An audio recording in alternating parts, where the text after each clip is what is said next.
and every night should have the same minute missing. So we're looking for that video to release that as well, showing that a minute is missing every night. Well, let me share that video showing exactly why there should be a missing minute. It's 3 minutes. Let me share the video showing why there should be 3 minutes missing from the video every night.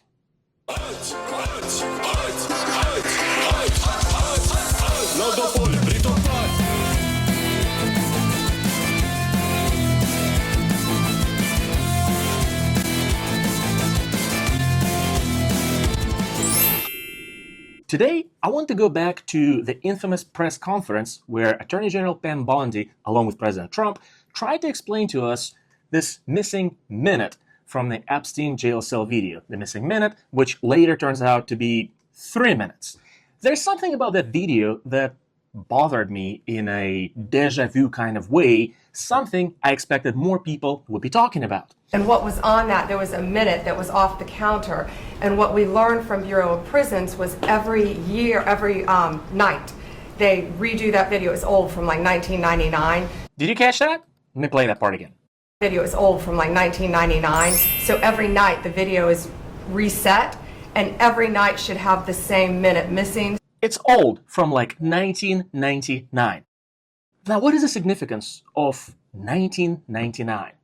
Some of you might not have been born yet in the year 1999. I myself was an 11-year-old kid living in Russia and not even knowing how to turn a computer on. However, what I remember is an international scare known as a Y2K scare. Basic idea on Y2K was that for convenience, all these computer programs, when it came to do dates, you only needed 2 numbers. Why use 4 numbers when you only need 2? And then they recognized, what date is a computer going to think it is when we get to 2000? 26 years later, I barely know how to turn on a computer, and I'm far from being a technical expert. But the way I understand the problem is, at the time, back in 1999, when the computer memory was scarce, you would save space by typing out 99, as in 99, instead of 1999. So you have 2 digits instead of 4. And then what happens, obviously, is when it switches to 2000, you have 00. So how would a poor computer know whether you're in the year 2000 or in the year 1900? One simple date change for man, one major screw-up for computer. At the stroke of midnight, January 1st, 2000, elevators may stop. Heat may vanish. Credit cards and ATMs may cease to function. And the country's most notorious prisoners may hang themselves. Now, I'm obviously not saying that Pam Bondi is saying that Jeffrey Epstein killed himself in 1999. What I'm saying is that Pam Bondi is suggesting there's some kind of a bizarre technical problem causing data loss dating back to 1999. That video is old, from like 1999. Which obviously is a reference to the Y2K scare. I must have done 10 different takes trying to articulate Pam Bondi's supposed reasoning as to how MCC's dating system, timekeeping system, could have had a glitch dating back to 1999, somewhat similar to the whole Y2K scenario. Because when we look at the MCC video, it clearly states a year using 4 digits, so which by itself avoids the Y2K problem. It also states the month, the day, and even whether it's AM or PM. Needless to say, on January 1st, 2000, the world did not end.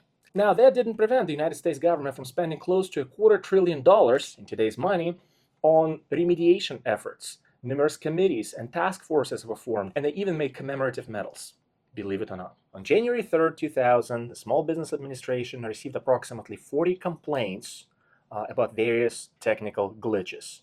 And the Wikipedia notes that none of the problems were critical.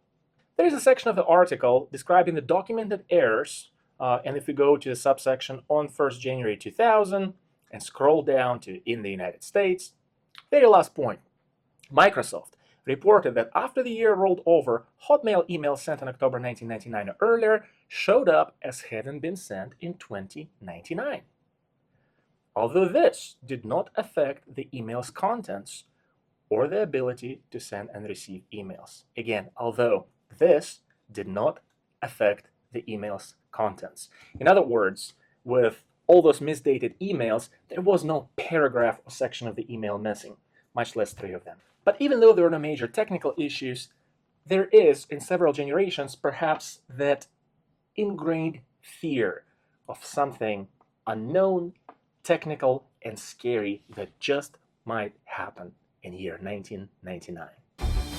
There was a fear. Everything's in the internet, everything's in computers, and we're gonna lose it all. And Jesus is coming back. People were terrified the world was going to end. This is not one of the summer movies where you can close your eyes during the scary parts. Hey, Pam, we did this great op. You'd use it for Jeffrey, my friend, again. Not that good at a Bill Clinton impression. Have to try harder. But you get the point. Please like and share this video, subscribe to my channel, and let me know how I'm doing, what I could be doing better in the comments below.